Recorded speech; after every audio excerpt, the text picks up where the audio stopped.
Oh, now you're gonna get in on the act, huh? Yeah, and I know how Have to you got, zoom. huh? Yeah, and I know how to zoom in. Have you got film in it? Yeah. You sure? Uh-huh. Batteries are low. Okay. They're low, so I can't film very long. Thank you. It almost looks like he's wearing that top hat that's on the back of your chair. Almost. Yeah. Oh, sorry, girl. That's how you do it.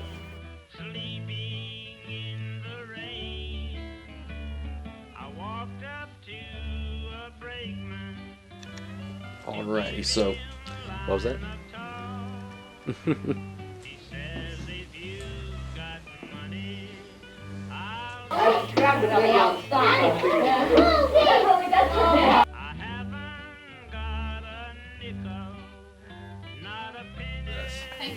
Thank you.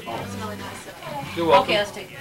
We're going to go downstairs now. Oh, okay. This was just the start of the warm-up. Oh, okay. Come on this way. Yes. So let's just start off. What year were you born, and of course, how old would you be now? I can't understand what you're saying. What year were you born? Oh, 1941. At Little Company of Mary Hospital in Oak Lawn, Illinois. There's 7 of us, and I was number 3. I have 2 brothers that are older. My oldest brother died quite a long time ago, and then my brother Rich is 1 year older than I am, and he lives in Illinois. No, I guess he moved to Indiana. And then my sister Joyce is after me. And then my brother Paul. And then it's Sandy. And then Bobby. Well, my dad was a hard-working guy. He drove truck in Chicago, and he hauled broken glass and hauled it to a place called Vance Cullet. My father, his name was Mike. And my grandfather and my great-grandfather, my grandparents, none. I didn't really have any. No grandparents. My grandfather was gone before I was born, and my grandmother was gone too. She went before No, she went after him, but they were within a year of each other, and so I never even seen them. The first memories I have of that period is my uncle Collie got sick, or my Aunt Claire got sick.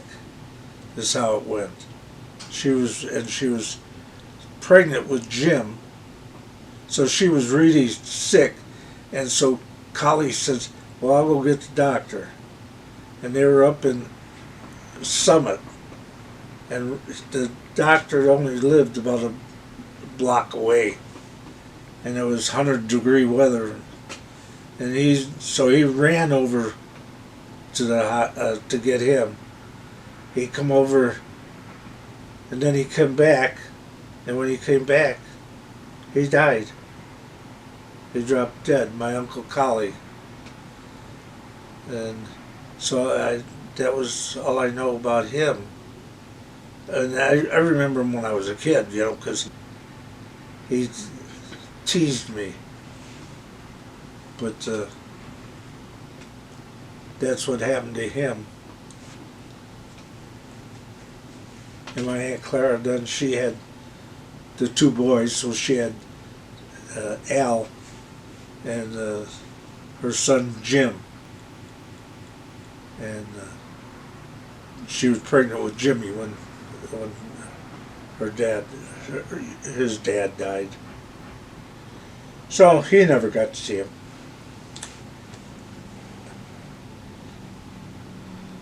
Years have gone by.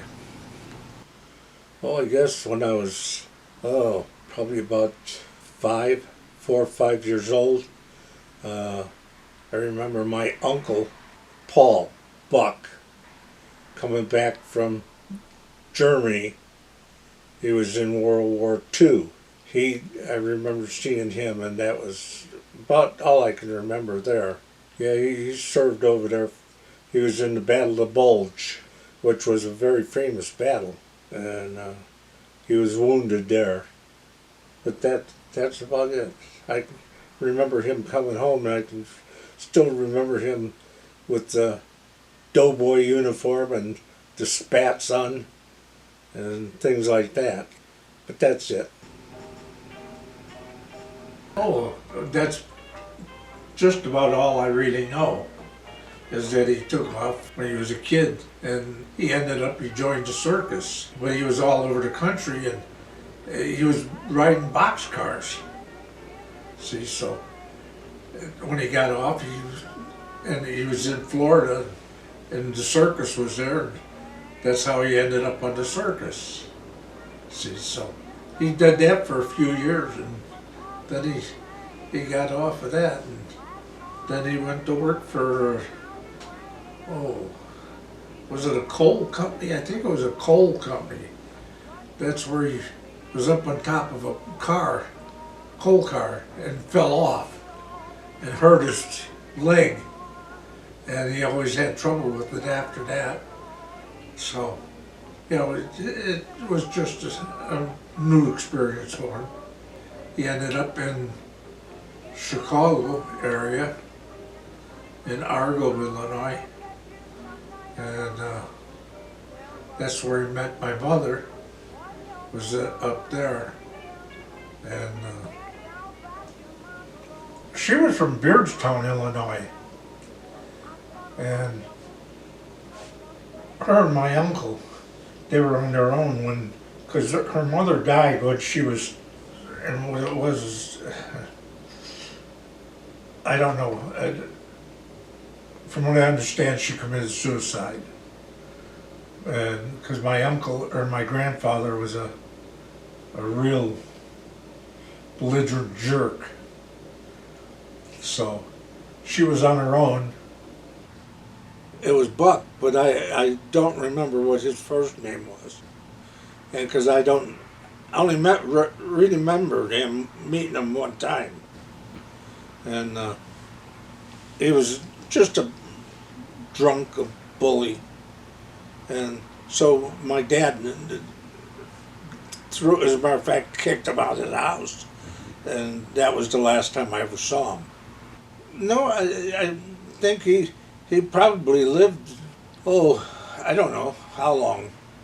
But he lived a while, but he was in Beardstown, Illinois. He wasn't, and then he was on the outskirts, on a farm on the outside of Beardstown. So, didn't really see him much. And I don't know how she ended up in Chicago, but she ended up there. And that's where she met my dad, was in Argo, Illinois. And then they got married, and they lived in Roberts Park, Illinois. Roberts Park was just a couple houses out in a field. And when she moved in with my dad into the house after they got married, the house he had was just a one-story flat roofed house, just like a shack. And they lived in that, and he kept adding on to it with every kid. He'd add another room. And so they ended up living there. He had trouble with his hands. He got carpal tunnel syndrome in both of his hands, and he couldn't hardly use his hands anymore. So they had to go in there, they opened him up from the center of his hand up into his wrist on both hands and fixed it. Then he couldn't use them for a year. They had him bandaged and had him so he couldn't move him. And so in the meantime, I was working for, I got on with Consolidated and started driving for them. And I'd come in off of a trip, because I was running all over the country. I'd come in off of a trip and have a couple of days in between. So in those couple of days, I would go and take his truck and haul all of his loads that I'd go in there at 5 o'clock in the morning and stay until well after dark and haul that stuff all in so that I could get it all done 2 days, to get 6 days, 7 days work done in 2. And then I'd go back out on the road again, and then the next time I'd come back and do the same thing over again. So it was a hard time, keeping busy. My dad worked hard, very hard worker. He drove truck in the city of Chicago, dump truck, hauling broken glass. Anyway, that was the only transportation we had, was that truck. And it was an old Ford. And it was something else. As a matter of fact, I can remember one time my dad had trouble with his back or something. And my brother Rich and I went with him on the truck, and he shoveled the glass on the truck. And that's how that's how he put it on, is he shoveled it on with a scoop shovel. And my brother Rich and I shoveled it off. But that was just once or twice. Oh, the story behind it was that my brother Rich and my brother Jack, we went downtown for something. Oh, and Jack was going to get a tattoo, and Rich got one. So I said, I'll get one. And this is what I decided I wanted this, because I knew that, the future, I wanted my name on it instead of some girl's name. So that's when I got the tattoo. I couldn't have been more than 13, 14 years old. Oh, it'll be there when I'm dead. But really, the first one I really ever drove was a 1956 Ford. I worked for a store in Chicago, and the owner of the store had this 1956 Ford. And he asked me one day, he says, "Can you drive?" And I said, "Sure." I never drove before. But then he says, "Well, here, go to the bank for me," and told me where it was, and give me the keys. And I drove it into Chicago. And then I didn't crash, so I went every day after that. I did some crazy stuff. I had 2 years of high school. And that was it. I don't know, I just was too busy working and things like that. I worked for Edgewood Valley Country Club. That was the first work I already did. And we caddied there. And we were only, I think, I was probably maybe 12 years old. And I worked there, and I don't know what happened, but I ended up working there 1 week and made almost $100 in 1 week back in those days. And but I worked like 5-6 miles every day. I walked and worked caddying, It was a lot of work. So that was that one. But what was it like growing up in Chicago? It was good. You know, they say a lot of things about it, but we lived in a neighborhood called Roberts Park, and it was the terror of the neighborhood. But we had a reputation down there in that area that we were fairly wild. We weren't that wild, but no, when you wanted to go someplace, we didn't have cars or nothing like that. When I was a kid, we walked to the friend's house, and we might cut through somebody's yard or through a field or whatever to go to it, and but we had a lot of fun back then. We were, like I said, we were just kids having fun. I remember one time on Halloween, we were going around and dressed up, and one of them was dressed up like a gorilla, had a gorilla outfit on. And we went to this house and scared the living hell out of that woman with that. And then we fooled around. Then we got the notion that we'd drive the cars nuts. So on the highway, which was a 2-lane road, one of them, I can't remember who it was, as a matter of fact, would get out there and along the road and like he fell in front of the car and drive that person nuts. But we did just stupid pranks, a lot of pranks. And then from the neighborhood, everybody took care of everybody. You know, it was, if you were from the neighborhood, you were one of us. You didn't have to be even known who that one was. That was the good part. That was the good part. What age did you start smoking, you think? About 12. I don't know. I just, one day I decided I was going to quit. And something came up that about smoking.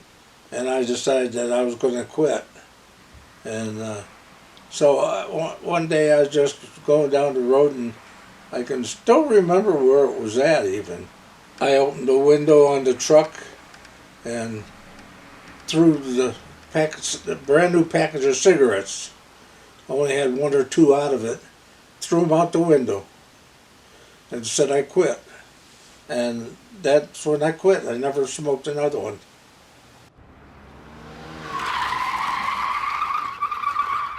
The first new car I ever had was a 1958 Ford, and it was a custom Ford, 2-door, and it was blue and white.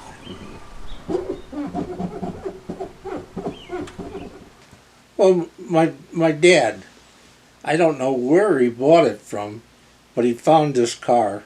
It was probably in 1930s, 1920s, 1930s, and I drove it around. I don't know how I even ended up driving it around, but I did, and I went up and by your grandma and seen her, and then I had to take it back.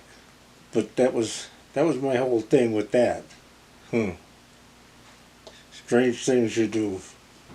The next time I seen Grandma, it was at a Christmas party then, and she was there, and I remember, yes, she was there, and I thought she was pretty cute. And then I got a chance that she slowed up enough that I kissed her. I did. And then Grandma and I started going out. We went together for quite a while. I hung out at her house a lot. Because when I first met him, he didn't have much to say, except he kind of tested me. I remember sitting there waiting for your grandma because she was getting ready or something. And I was sitting there, and he wanted to see if I smoked. So he offered me a cigarette. And I said, no thanks, I got my own. That's just what I did. And he never said a thing after that about a cigarette. Because, I mean, I made no bones about it, I smoked. And he was a good guy. I really liked him. And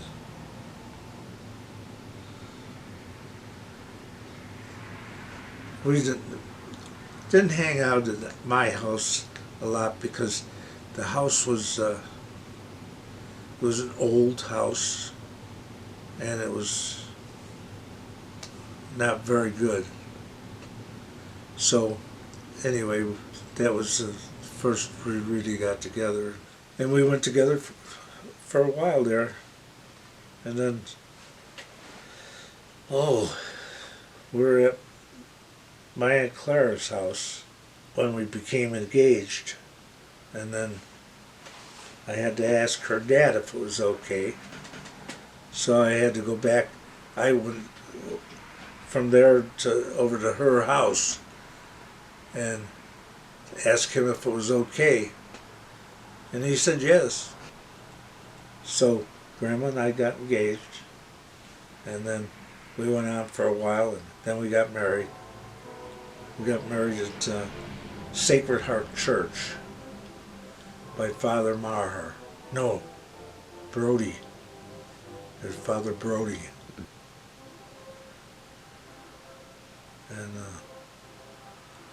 so we got married, and I had an apartment for us in Argyle. So we took off and started down toward Beardstown, or down south. I didn't know where we were going to go. Then we decided on Merrimack Caverns, which your grandma had been there before, but I never had. And that was on the other side of St. Louis, Illinois. So we went there. The next day we came on down, headed for home. And then on the way home we stopped to get some groceries because we had nothing in the apartment. And that was the first kind of had an argument.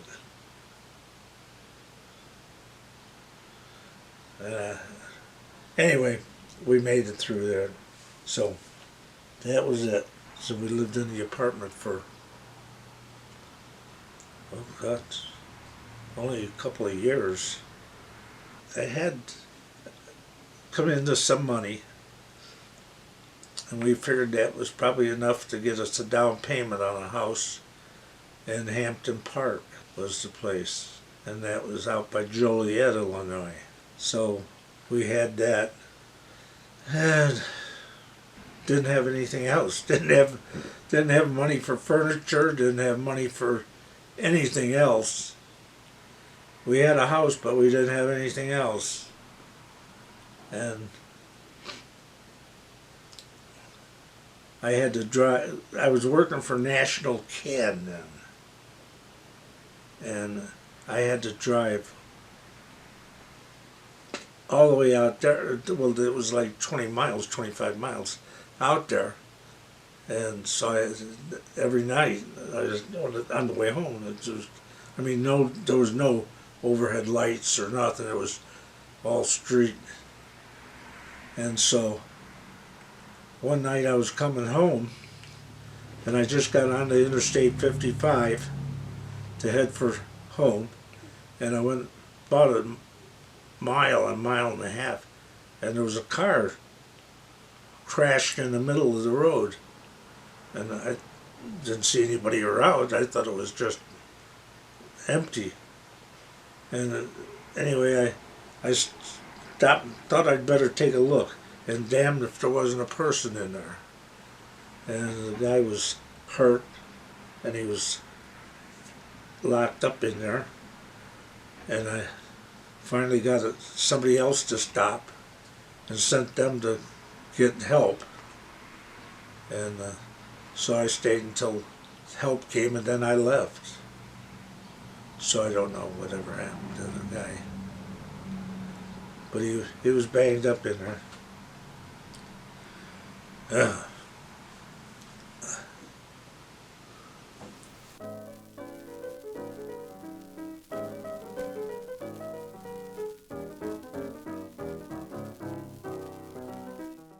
Becoming a father.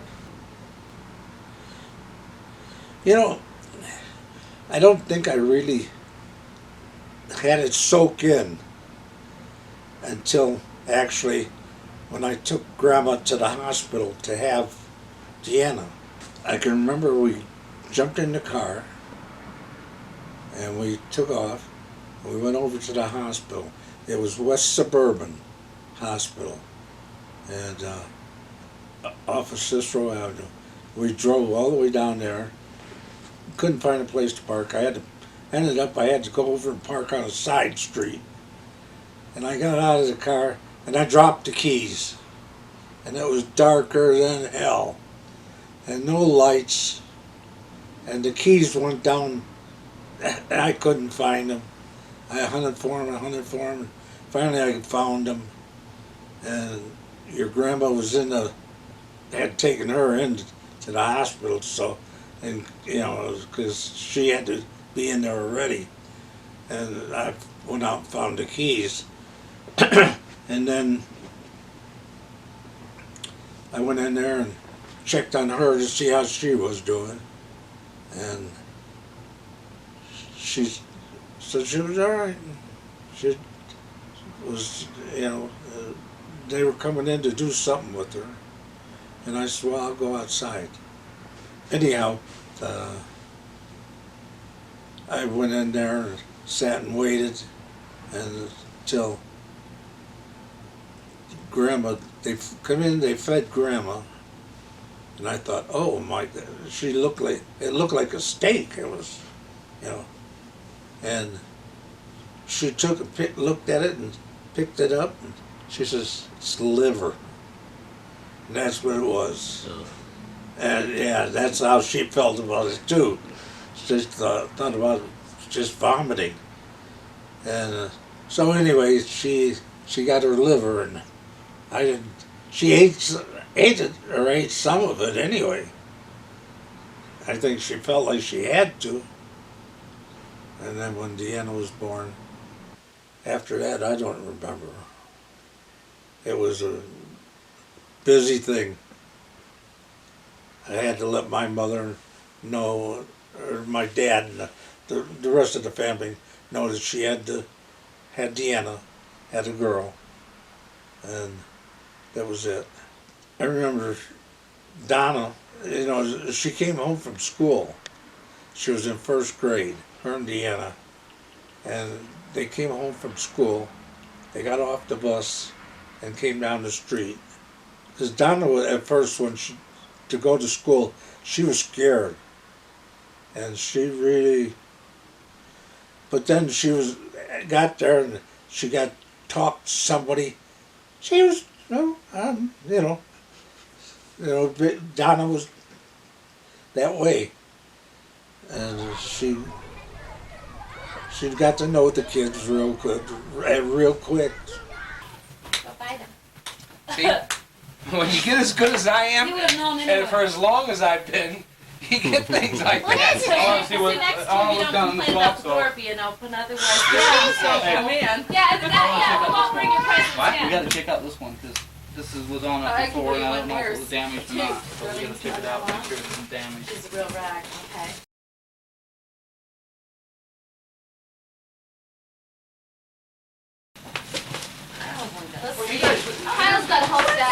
The ugliest member of the family. There he is, right there. Center camera. Mike! Is that it?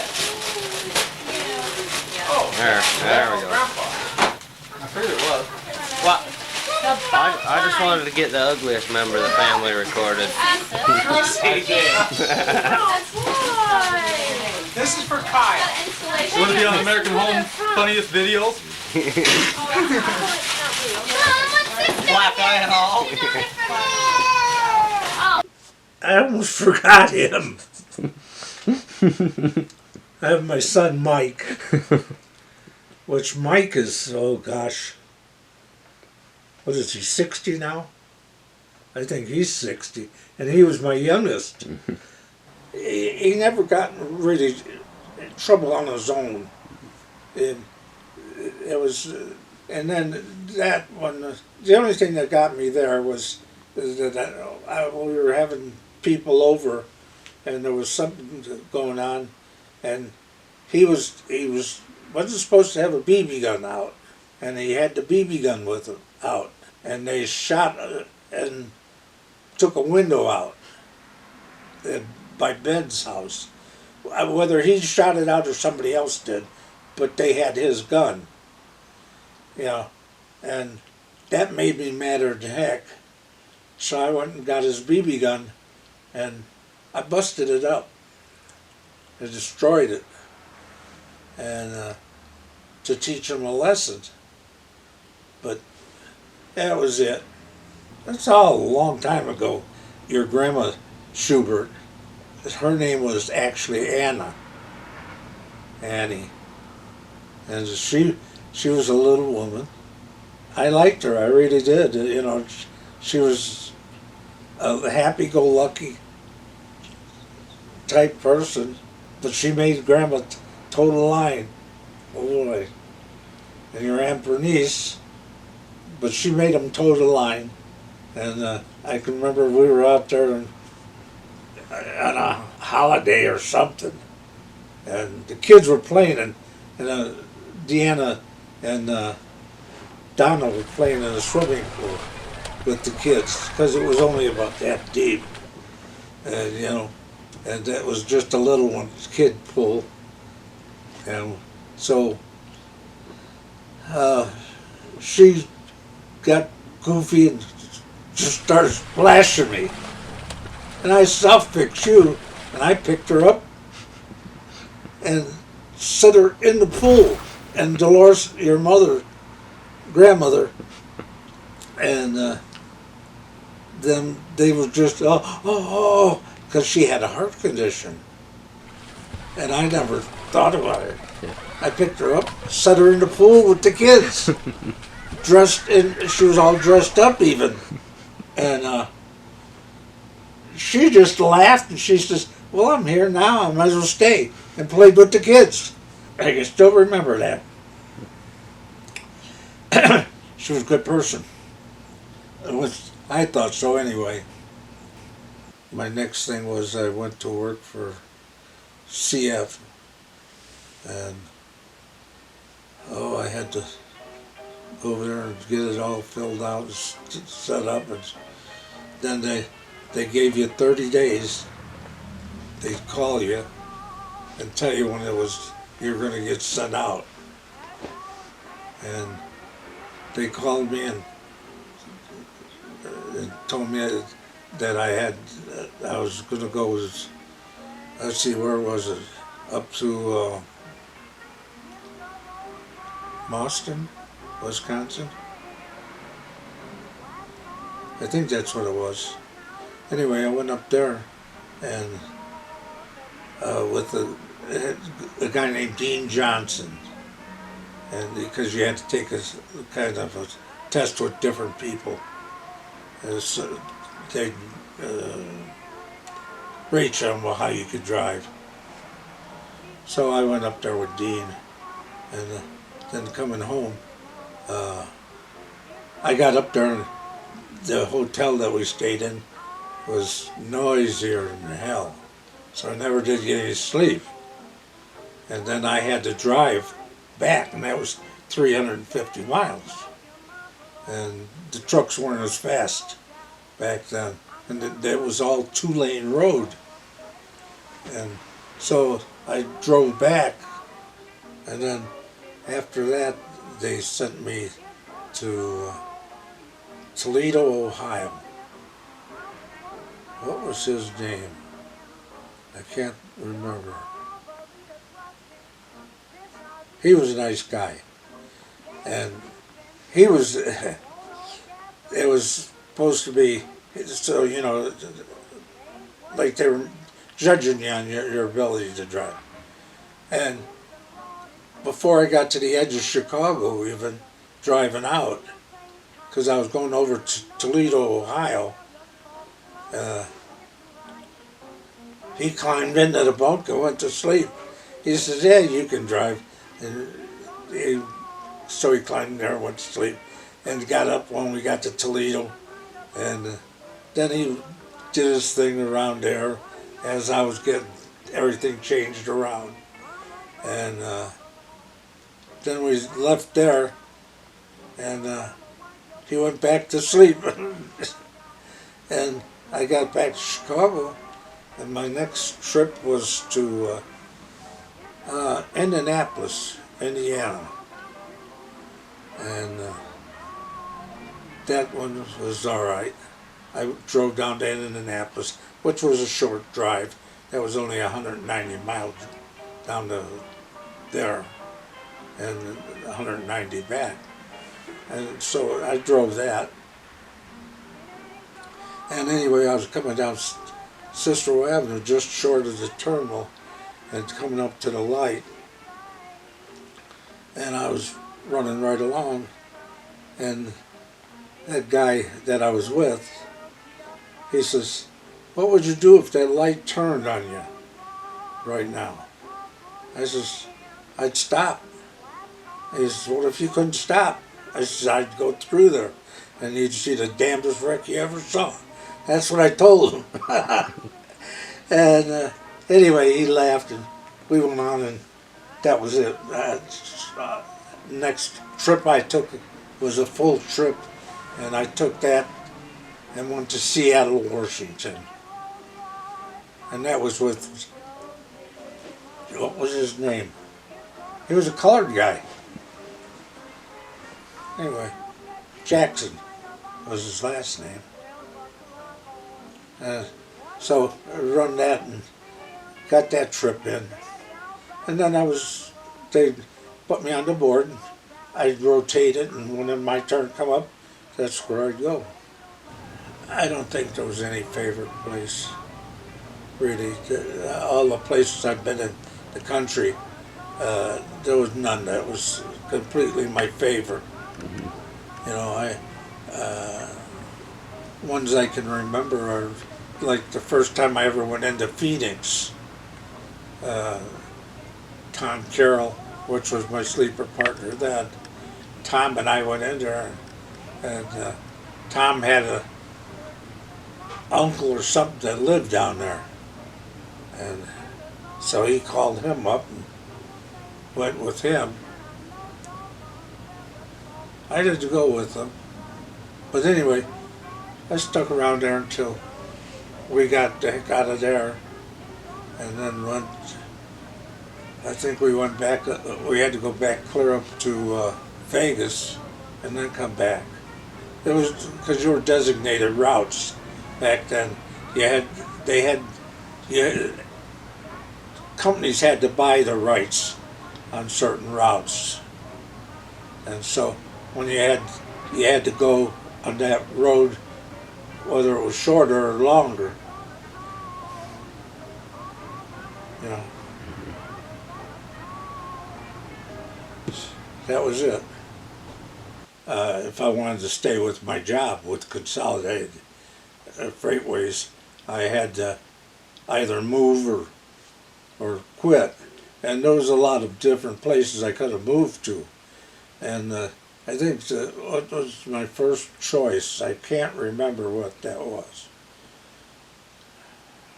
I can't. It was either Reno or Salt Lake. And because I had a bunch of different choices, And Reno was my first choice, and which my sleeper partner, he took that because they only had 1 or 2 spots there. And then the next one was Salt Lake. And Salt Lake, we were going in there with like 80 or 90 people. And so I bid Salt Lake, and I got it. And because I made up my mind, no matter where I went, I wanted to be in the top 50% of the seniority. That way I knew I wasn't getting moved all the time. And so I got Salt Lake. So I came out here, and the first 30 days, I think 30 days, and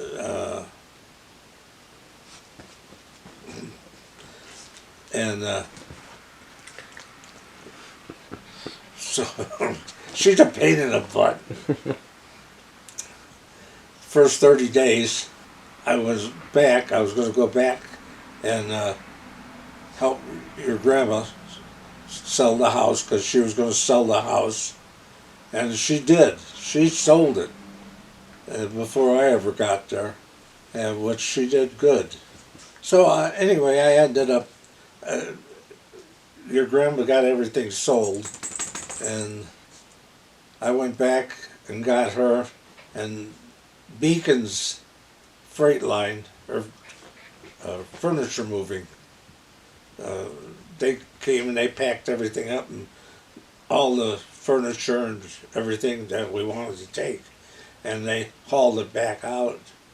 And then on the way out here is when I had rented a house before I left, and it was up in Bonneville.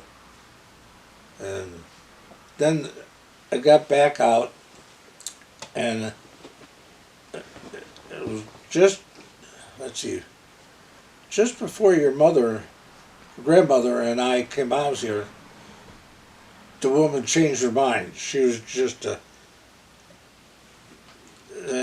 very churchy, Mormon churchy, that she decided she was going to, just go ahead and take it like it was. And so anyway, she refused to rent to us then, and I had already paid a deposit and everything, and she come out and she changed it all around. So then your grandma and I,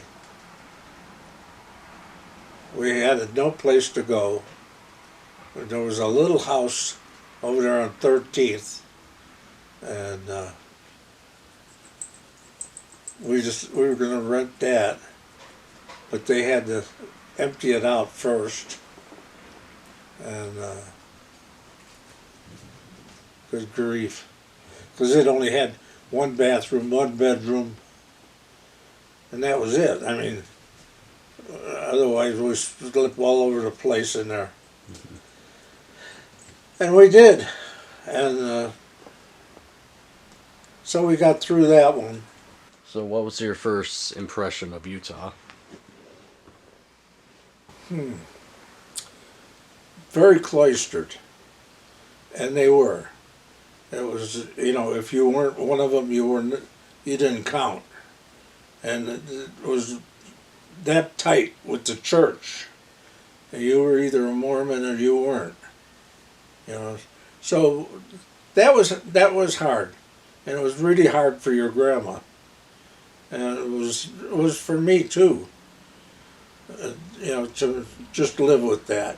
I was asked one time, what would I do? And I said I was born a Catholic, I'll die one. So I let it go at that. But I was on the road all the time. I never had a lot of chance to go to church or anything like that. And if I had, I wouldn't have gone probably.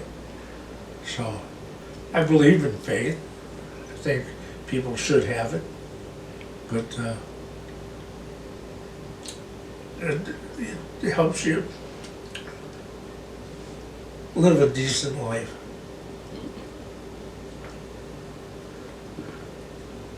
We went on a ways, and then we just decided to buy a house, and so we went looking around for houses and that, and your grandma was the one who found the property here, and she wanted to come here, and I said, okay, I'd like to. It was, in fact, it was all farm country then. It was wide open. There was like one or two other houses over here, and that was it. And Van Brown owned the farm across the street from us, and Van and his wife, and they were nice people. Van was a good guy. We moved on to the next thing, and we had the house built. And when we were as a matter of fact, we just were having the house built when I had that accident over in Nevada. Yeah, that was just, I had a set of doubles, and I just went over just before Battle Mountain, Nevada, and came over the hill and come down the straightaway, and it was leaning really bad, and it broke its balance and fell over. And when it did, it took me off the road, and I run along there, and then it turned over. And fortunately, I didn't get a scratch. And I remember crawling out the windshield, and I wasn't hurt. But at any rate, when I turned it over, I rode it out, and on the downside of the truck, it was digging into the gravel, the dirt on the side, and it had a pile like 2 feet high, 3 feet high inside the truck when we got done, and the whole side of that right side of that truck was completely demolished, and walked away from it without a scratch. I had to hang around there till they got somebody out there. The safety people came out.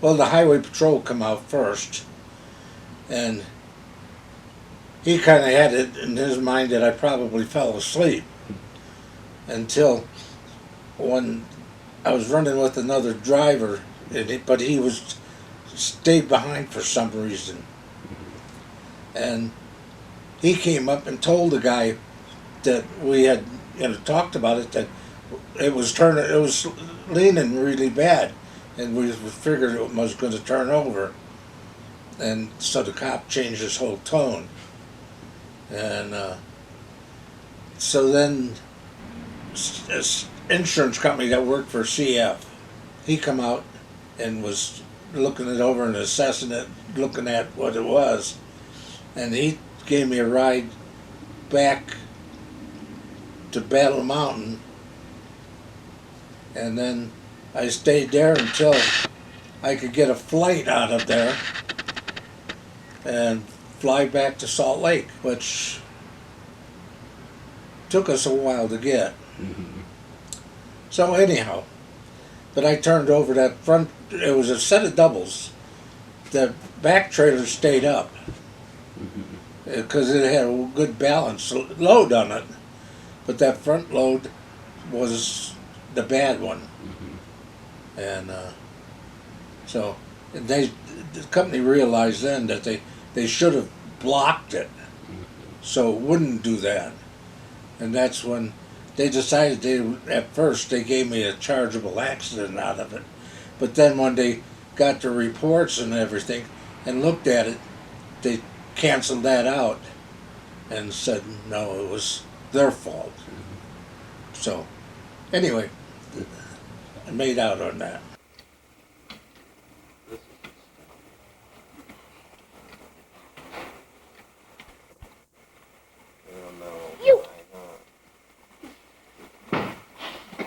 I'm gonna throw you in the mud, Ricky.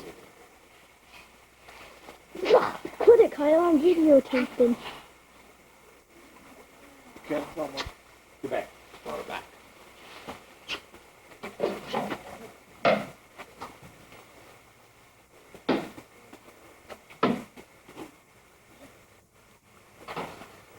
It's pretty mellow, really. Yeah, he is. When I was a kid, my dad had a horse. He bought a horse. His name was Satan. And beautiful horse. But had him for a few years. And then he sold him. And so I never got anything after that.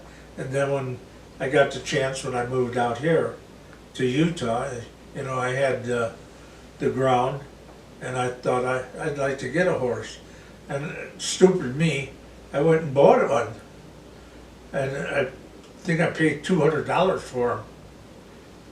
And it was a nice looking horse, but he had a rotten mind. And so I had him for a while. Then I got rid of him because he was bad news, and bought another one. And he was that was a paint, and he was old, and I bought him because of the kids, and we called him Sparky because he didn't have any juice to him, so we called him Sparky. And the kids rode him for a while. So then I got a chance to buy another one. I bought this black one in Appaloosa. Her name was, hers was Lady. And Deanna rode her primarily. But she ran away with Deanna once. Can't remember what was my fault or what, but she fell off. But they never did tell me about it until after Deanna was all healed up. And then I knew about it. But anyway, moved on from there. And what did I do about it then? I got rid of the Palomino I had, because he was one that I didn't know that what he would do is when you got him going, he had to watch him because he'd buck, and that's how I came off of him. I got bucked off and landed on my shoulder and tore my shoulder up, and had my arm in a sling for almost a year, and they had to put it all back together. They cut a piece of bone out of my shoulder, collar blade up here, that I got, my arm hung from the bone in the back, front bone, they had to cut half of it off. And your grandma thought, well, we may have to just cancel that out. But we held in there, and I was up for 8 months or a year because I busted my shoulder up. Yeah, then we came on down, and we lived here, moved in here. We just been here ever since, and then everything around us here started building up. Rick and Margaret lived in the Ogden area, and they were going to move down to this house.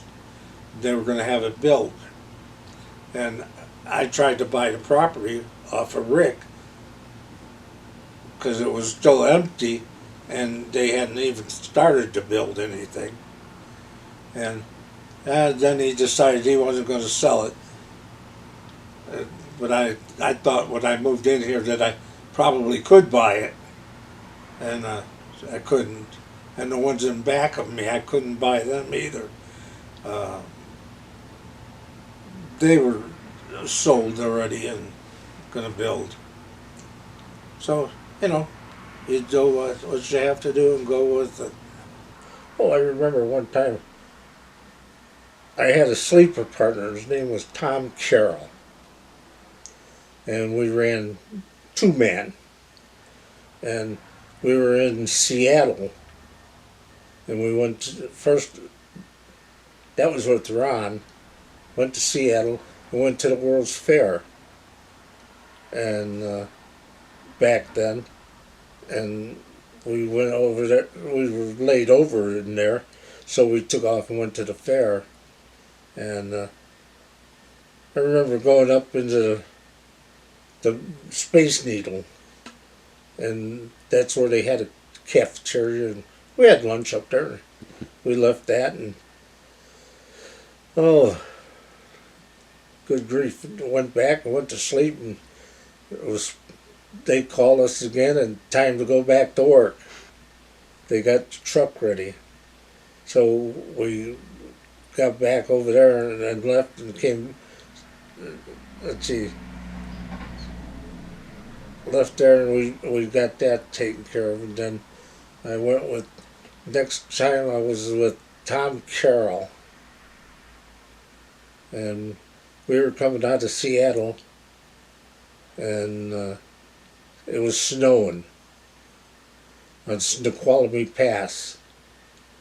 We got up on top, and I've got a picture, as a matter of fact, someplace, that the snow up there on top was higher than the trailer. The trailer was 13 foot 6 inches, and it was probably 5 feet above that it was piled up that high. He was a snow blower up there, and that was a hard trip. Yeah. See, and then we had snow all the way back to Chicago. I enjoyed it because every day you went somewhere different. Every day you seen things that were different, and never 2 days in a row that you saw the same thing. And that's what I think I enjoyed most. Was all the things you seen and the experiences you had. Are there any other like driving stories that stick out in your mind? No, not really. I ran up to Farewell Bend, Huntington, Oregon, for quite a while, and then I transferred down and started running over to Lovelock, or not Lovelock, Winnemucca, Nevada, and that's where we ran for quite a long time.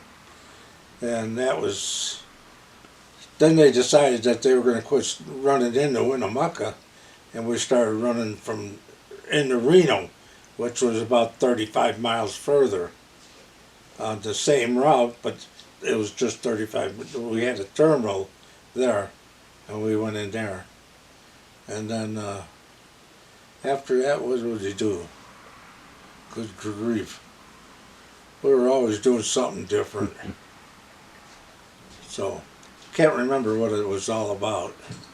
So on one of your plaques back there, it says something about Air Force training to be a driver, like over that way. Yeah, well, we went to, the company was going to do some moving of the MX missile, which was a really big missile. And matter of fact, it took about 3 of us driving it, and one after another. And then it had the safety department, their car was with us, and we could only go so far, and we couldn't go after dark. See, so because it was oversized, so we would take it and go as far as we could, and then we'd stay overnight, and then move on the next day. But there was Lloyd Odell, myself, and Hatfield? I think it was. I can't remember. Too long. Too old. Yeah, so anyway, we would move it just so far, and we took it to into California, and we couldn't get on the base until next morning. Well, we took the missile over there and left it there on the base, but we had to take and do something with it. I can't remember whether it was to tell them how to display it or how to get it off the truck and that. And then, so the next day we went over to the base, and when they were going to unload it, and they were going to unload it, and then we were going to get a new empty box put back on. And then we couldn't go after dark, so we had to wait until daylight and the next day and take and move on again. So it was quite a thing. What was it like when you found out you're going to be a grandfather? When Deanna was going to have Shay, Mm-hmm. I was at a horse show. I had gone to Denver with the horse to the show there, and that's when I found out that she was going into the hospital to have the baby. And so she went in there and had Shay born. And so I got in there late. She had already had Shay, and your grandma, she wasn't at home. I don't know where she was.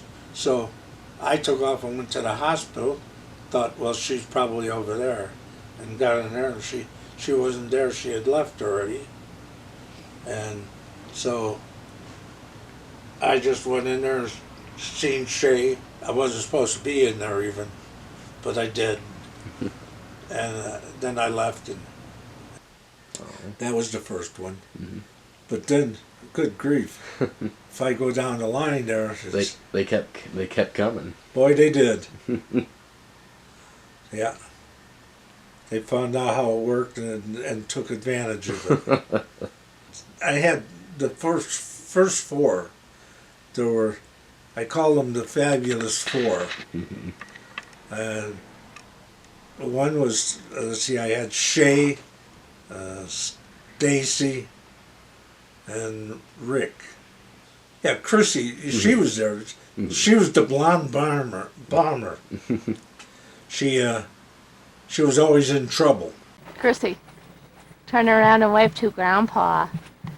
Come on, you're pretty. Come on.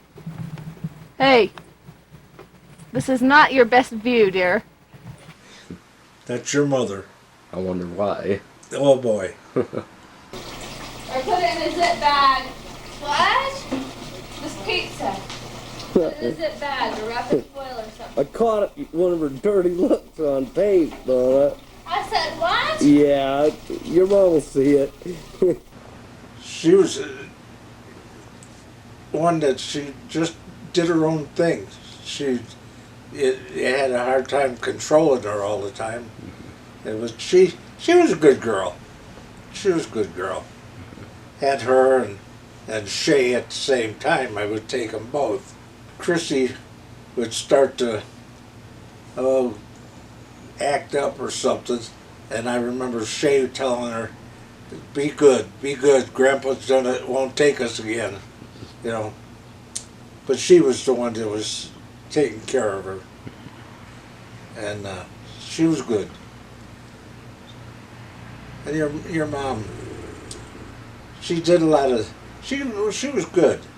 She, as a matter of fact, when she and your dad got married, I can remember, she took care of everybody. She was good. She was a good girl. They, of course, I was gone pretty much when they were all born and that, and then Dolores would always make sure that we had them there at the house so I could see them, and they knew who I was and all that, and they probably wouldn't have if it hadn't been for her. So anyway, I would take, I had the 4 of them, and we were doing something out in the yard and that, and told them if they did something and they were good, I would take them to 7-Eleven because they always wanted Slurpees. He's a pretty little booger. Yeah. Yeah. Another week you'd be like Rick yelling, "Let's go to 7-Eleven, Grandpa." Huh? Get a Slurpee. Huh? No, I just made a whole batch of Italian sausage yesterday morning, and I thought, oh, it'll go so good on their soup. No, but he will, huh? 4 in each container. Well, I thought, well, I'll get the soup out. He'll yell, he'll say, "Well, Rick and Chris are in school. Let's go, Grandpa." Uh-oh. He's mad about something. We're about to hear from a new country. He doesn't want to go without us. And so I says, "I'll take you down and get your Slurpees." They said, "Okay." They were really doing good. And I put them in the truck, and it was only like half a block to the 7-Eleven at that time. And I took them in there, and they knew that they had instructions that they could have a Slurpee and one big candy and one little candy. And so they would go in there and pick out their candies and get their Slurpees. And they were good about it, really good. So then I'd load them back in the truck and we went back home. And they were good. It was, I remember those times, and that was the fun part of my days, you know. We did some things that were amazing that you can remember. So anyway, we went on from there. Won't be nothing when we get him talking like that, huh? Yeah. I can remember first really episode with Kyle. We took him with us. We went to a hometown buffet, and we were going to go in there and eat dinner. And Kyle was with us, and I can still remember that he was. He had this thing with his eyes. He would go, like that. And so the waitress came over and she was going to take our order. And I told Kyle, I says, "Give her the eyes." And he gave her that look, and she just almost fell on the floor cracking up. And so anyway, we ate dinner there. And That's good. Yeah, I'm like, they'll definitely pay for it, but. Yeah, you want to bank that money anyway. Hi, Rick. Yeah. Is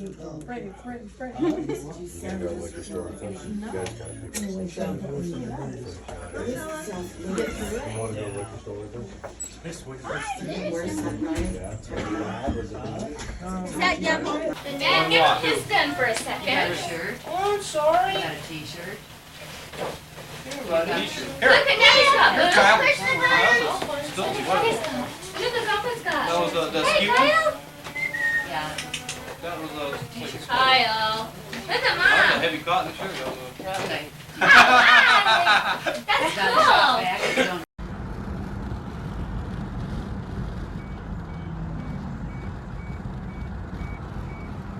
Nikita? Here's Nikki. There's Nikki. Here's Nikki.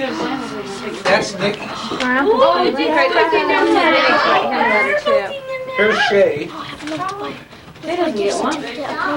here's Chrissy. Where's Chrissy? We'll go look at this later this I week. gave you yours. Happy birthday to you. Happy birthday, dear Chrissy. Congratulations. Happy birthday to you. Okay, blow. Now. we say we're the king of the don't spit on the cake. Yeah. No dribbles. This is from Grandpa. This is for Nikki. Oh, Grandpa, Mike. What you got? No, you're looking prettier today. This is for Chelsea. You are. This is getting I don't know if we get on. It is. beautiful. Frail thing for a long time. Now you can be a full-grown woman. This is for Shay.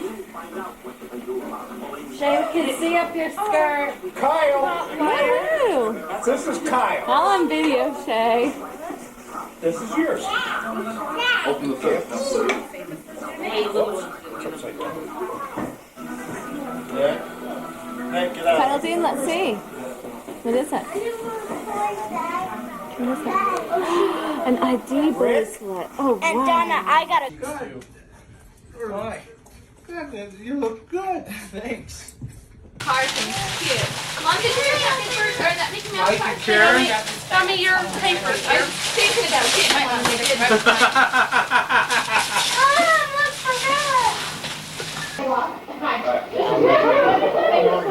Oh, no way. Hey, come on. Look at the camera. Oh. Got mine, huh? I love you. Love you. Love you. Hey, come stand right here. You know, until I have Come on, Rick. Kodak moment. Show me that quarter you showed me earlier. Here, let me do it. He did, too. Baby. And you remember Kyle with his birds? She knows how to pretty good one. That's how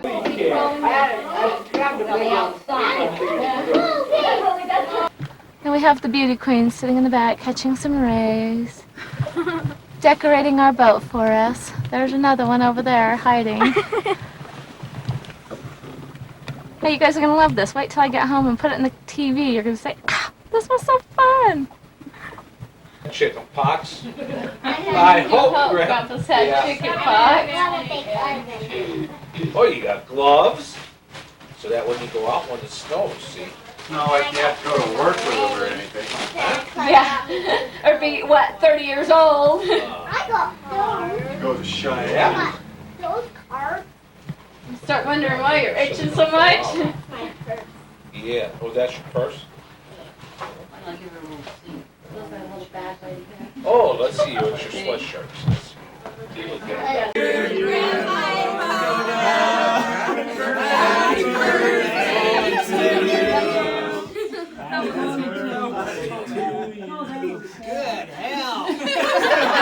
So you've been a grandfather and now a great-grandfather for a long time. How's that been? Oh, great. That's something I've really enjoyed. Having you guys, my grandkids and great-grandkids. And now it's going to be my great-great. It's grandpa. That'll be my first great-great. Mm-hmm. But yeah, I've enjoyed the kids. That's been my highlight. Don't know where all the time's gone. They're all gone. All grown up. They're all good kids and they've all grown up. Nobody's had any real problems. The only one that really bothers me is the fact that I don't have Kyle anymore. And that still bothers me to this time. But there was nothing I could have done about it. Every time Shay had Aaron on her lap last night, Kyle would snooze his little butt up there to get in close. Jealous. He was getting really jealous. Erin, the neighbor girl, comes over. I go, So everybody down here's found the book? and she goes, yeah. I go, well, sounds Can we give you comes $1? back, she goes, no. yeah. And Kyle goes, I'll sleep over, Shay, I'll sleep over. Oh yeah, Shay had Aaron on her lap and Kyle immediately went right over there and climbed up there too. Oh, is that right? He just I don't didn't know know if about that. he was jealous. He liked him. Why don't He does, but that was climb his on her lap? He said to himself, he says, why don't I just climb on her lap? Kyle, you're a Kyle, you're a pistol. You're a real character. Huh? Uh-huh. He looks at the camera and goes, Look over here and go, again. Charles, look up here. Well, I got to see them all, so. Yeah, which is good.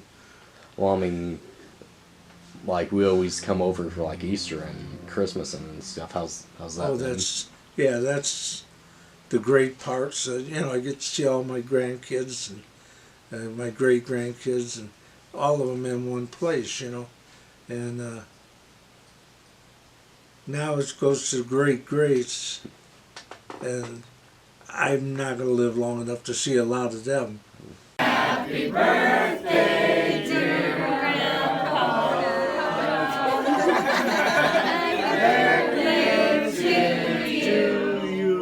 Let's blow them off. The end section did One, not two, stretch three. the most. I got the last one. Yeah, Dakota, that's Rick's daughter. She was born on my birthday, December 23rd, and so that was special. And then, of course, a lot of years difference.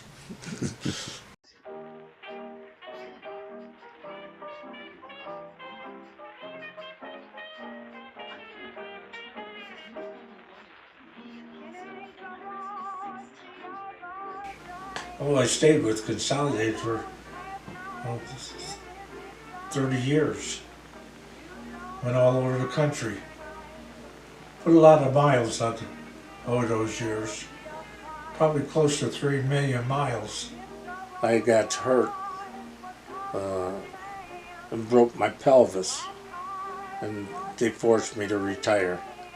And I enjoyed my job there. It was a good job.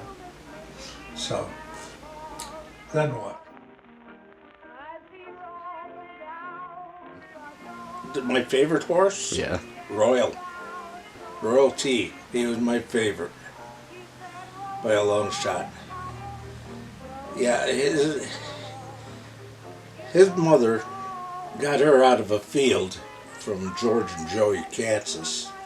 And she was just short, stunted. And brought her home and got her broke and everything so Donna could ride her. Then I brought her to a horse that was about twice her size. And he was a son of 3 Bars, which was a world famous quarter horse. And he was a big horse. And then she had Royal, and that was my big one.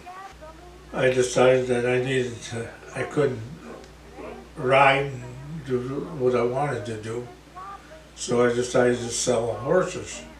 And I had a guy come over, and I had a round corral that I'd work him in, and bought it, so I sold it. All the horses were gone, except Royal. And I didn't really want to sell him, because I had him from the time he was born, and I really liked that horse. But I did. I stupidly just up and sold him, and I shouldn't have. And so he went down to the basin to some people down there, and I don't know what they ever did with him. I have no idea how long he lived or anything like that. I loved that horse. I really did. But you know, when you're working and trying to keep everything up, you can't do it all. Depends on how much you want off of it. Well, looks like beer, Mike. Huh? Looks like beer you got there. There's Beer? How do you like your beer? It is. Yeah. He's only had about 6 in his life. Is that a good Did I have one? that many? Yeah, because you made me finish it. Oh. Mom, I have the rest of that case of ginger ale. Don't let me forget to send it with you. So why did you never care for drinking? I don't know, I just never did. I never cared for the way it smelled. I didn't like the way people acted when they got to drinking. They would want to fight, or they want to be lovers, or with just everybody, and so it was just something I didn't think I ever wanted to do. So I never did. Never drank. I figured I could have as much fun as they did, and I was sober.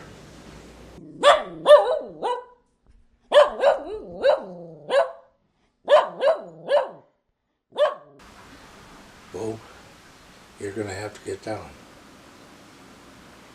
Either that or pick your head up. So what was the decision to get the Mustang? God.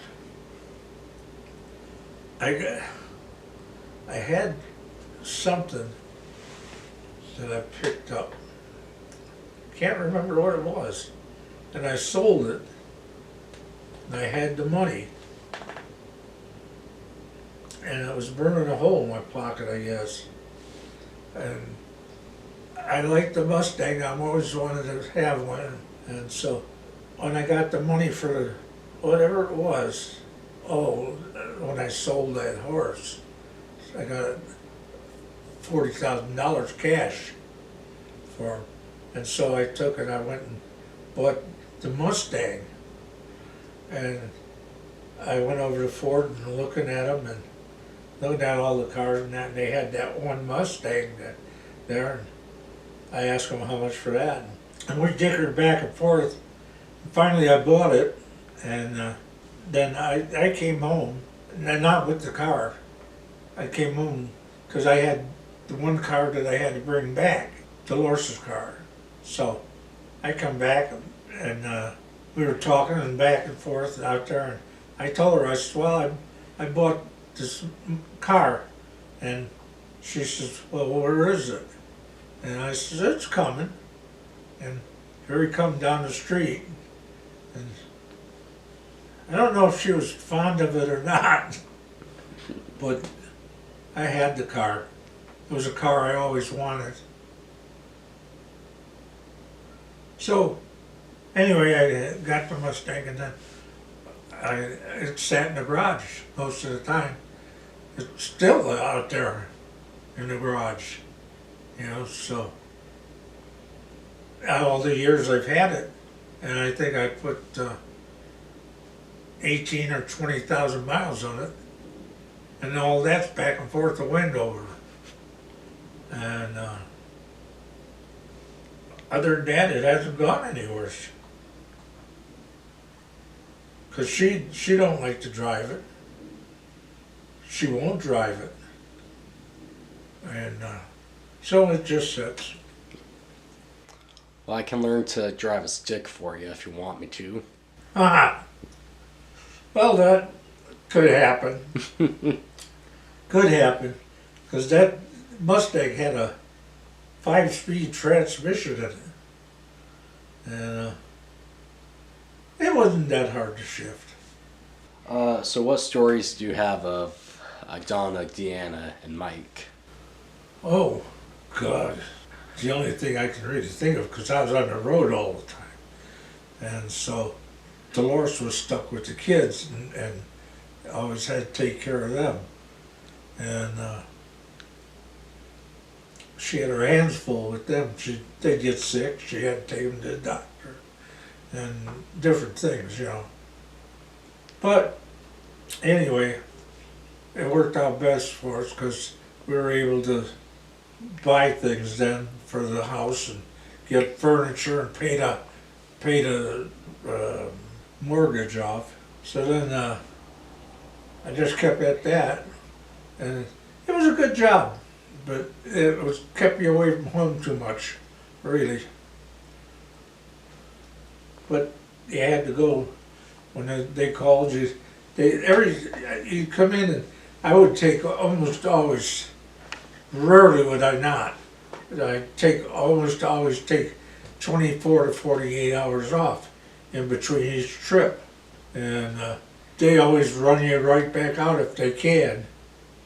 So It was a good job, but it was a job that kept me away from home too much. So then let's see, I did that for a lot of years. Because all the time I had to work, I'd be gone. Dolores would be having to take care of everything. If it wasn't for her, we wouldn't have made it. Nope. Because she worked, she only got the house. We didn't have money to get the furniture even. But she would go out in the yard and she'd get the grass growing, and she'd rake and rake and rake, and then she'd go out there and to back, and she was going to plant hedgerow. And so when I come home and I looked at that hedgerow, it went all over the place. And then so we redid that, and I got my dad's truck and went and got to a nursery. And I don't know how I got into that, but Jim, a neighbor, got me to go to this nursery. So we got my dad's truck and we went and got a bunch of stuff from there, and a tree even. And I come back and we were all planting our goodies, and I got that tree. Now I had to plant it.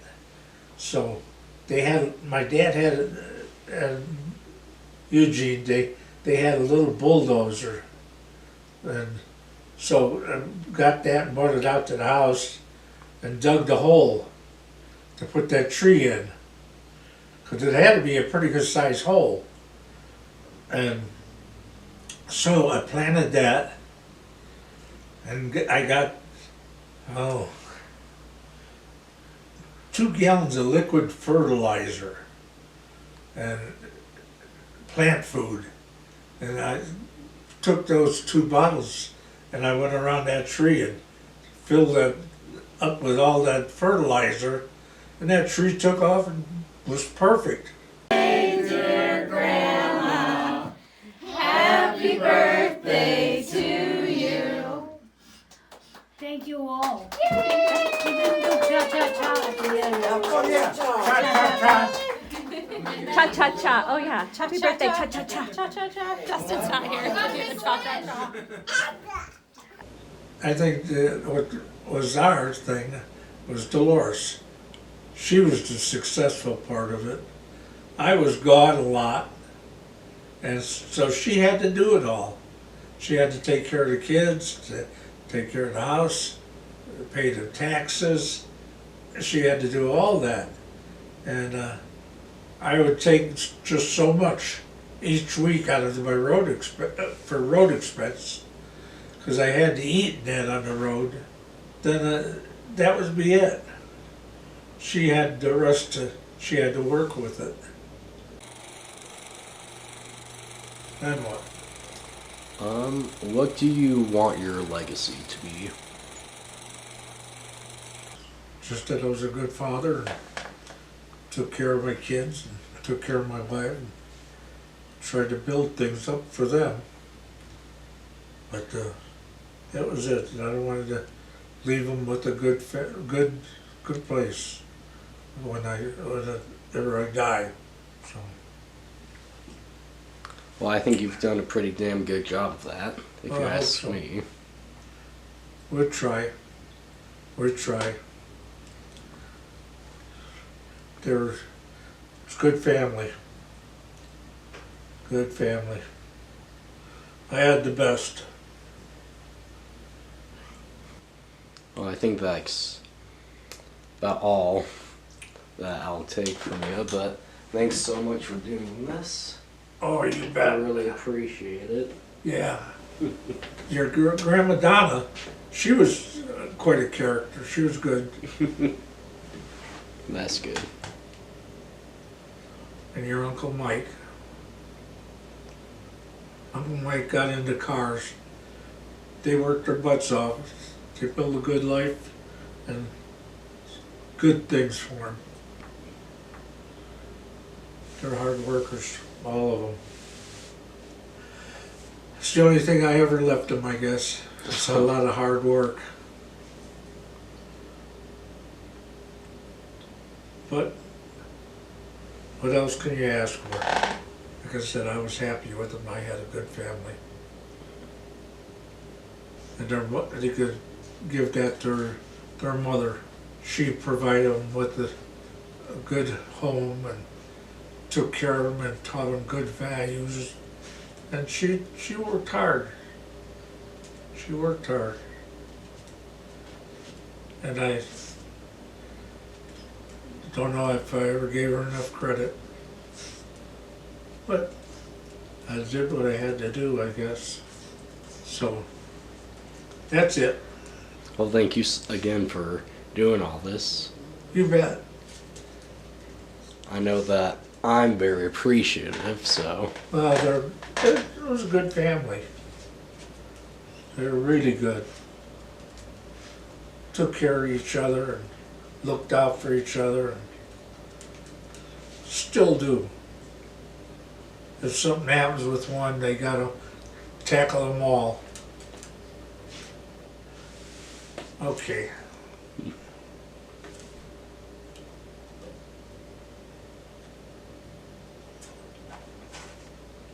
No more.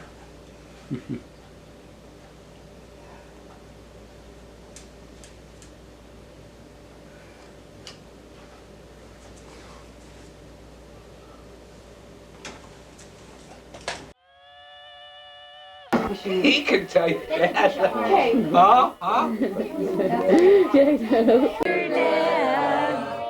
Happy birthday to you. And many more. Many more. And many more. I know, I tried to give him a case, you know, but. Don't spill it. There you go. $250,000. What place? $500,000. The place up on That's right. Starting us at a time.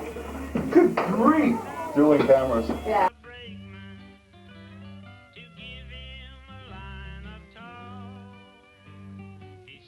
And now I want you to try walking with your walker. Is what I want you to try doing now. Okay? I mean, not your walker, your cane. Next step. Yeah. And they're smiling because they like my butt. Don't worry. No, don't worry about that. I know you want to show off, but I have you covered. God help us all.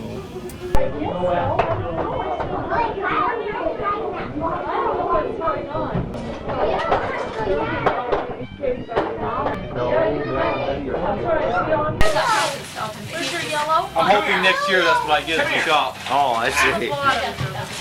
And guys, I'm probably terrible on tape. Oh no, you're great.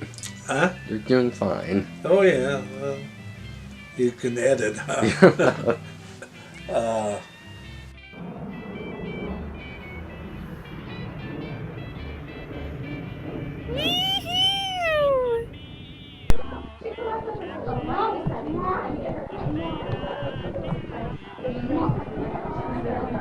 No, you're not gonna get my glasses. No. Got food in. Yeah, I know, I'm sloppy. But that's all right. That's my lunch, huh? And your golden horse one, huh? Yep.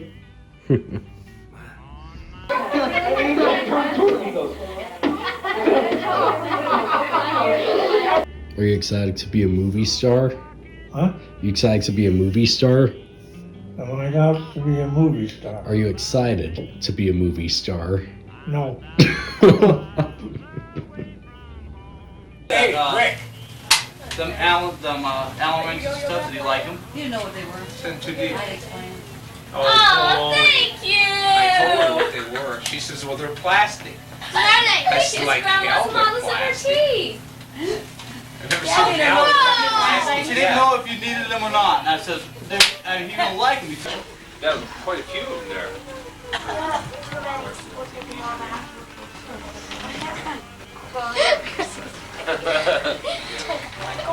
Hello. How are you? I think I had a drink there. I said, That is, Okay, no, go ahead. that is good. In the dark tonight. Without knowing which breaker I was putting it on until I was on it. Bill and Estelle smell it, all right? I'll clean it up. Grandma and Grandpa are here. Oh, good. They can be in the movie too. Grandma, Yeah, you could come borrow my camera one of these days.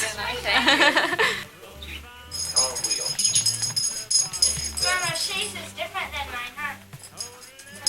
Hers is black and it's a little thicker. See, you get some use out of your movie camera. You get some use out of your movie camera. Yeah, I guess. I don't know why. I wondered what happened to that thing. I think Now I Mom know. did too. Deanna borrowed it from me for a while, but I borrowed it Make back. her give it back. Huh. That's like their trailer. I borrow it, or they borrow it from me. Yeah. We didn't borrow the trailer, we stole it. What? We stole the trailer. We stole No, that it. trailer's Dad's that we had. He's got a cold that gets on his chin. It's really dry. You were at Aunt Deanna's last night, huh? Yep, and she put some stuff on us. Oh, she did? What? See, You switch here. it too. This is for Yeah. your grandma. Grandpa, no.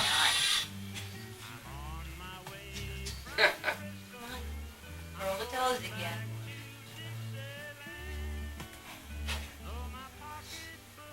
That grandma's funny, isn't she? Yeah, I laugh at her all the time. How much do I owe you for your fee? Your speaking fee. Oh, $300. That ought to do it. Yeah.